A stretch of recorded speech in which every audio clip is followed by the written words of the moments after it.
Hello everyone, मेरो mini ब्लगमा तपाईहरुलाई स्वागत छ। हिजो रातिदेखि यहाँ पानी परै छ हो। त्यसैले गर्दा यहाँ बिहान बिहान म चाहिँ यहाँ एकदम प्योर लोकल कुखुरा बनाउँदैछु, सफा गर्दैछु। यसलाई आज पकाएर खाइन्छ अनि आज दिनभरि के गरिन्छ तपाईहरुलाई देखाउने छु। भिडियोमा बनिराख्नु होला। भिडियोलाई राम्रो लागेन लाइक, कमेन्ट, शेयर अनि मेरो फेसबुक पेजलाई फलो गर्नु होला। साथी हो यहाँ हेर, यो दाउ हो, यो भयो अचानक अनि यो भयो कुखुरा।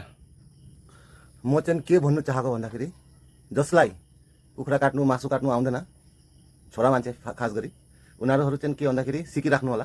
किन भन्दा तिमीहरू जहिले बिहे गर्छौ अनि ससुराली जान्छौ त्यतिखेर तिमीहरूलाई कुखुरा काट्नु, हाँस काट्नु, मासु काट्नु दिन्छ।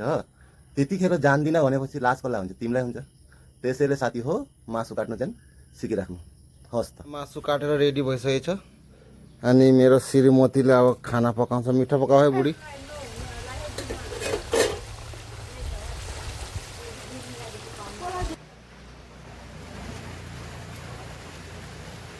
म चाहिँ यहाँ अब ड्युटी जानु रेडी।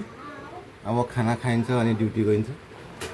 यहाँ भात पस्किसकेछ। अब यो चाहिँ कुखुराको मासु, यो निगुरेर आलु फ्राई, यो डल्ले खोर्सानी, यो आसाम लेमन अनि यहाँ चाहिँ दाल।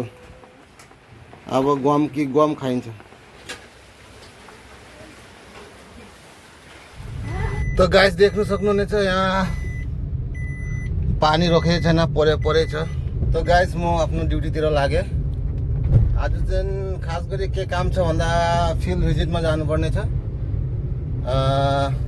हाम्रो आसाम गभर्नमेन्ट तर्फबाट फार्मर्सको लागि कतिपय रोपन गर्ने प्लान्टेसन मेटेरियल्स जस्तो कि पुलीहरू आएको छ।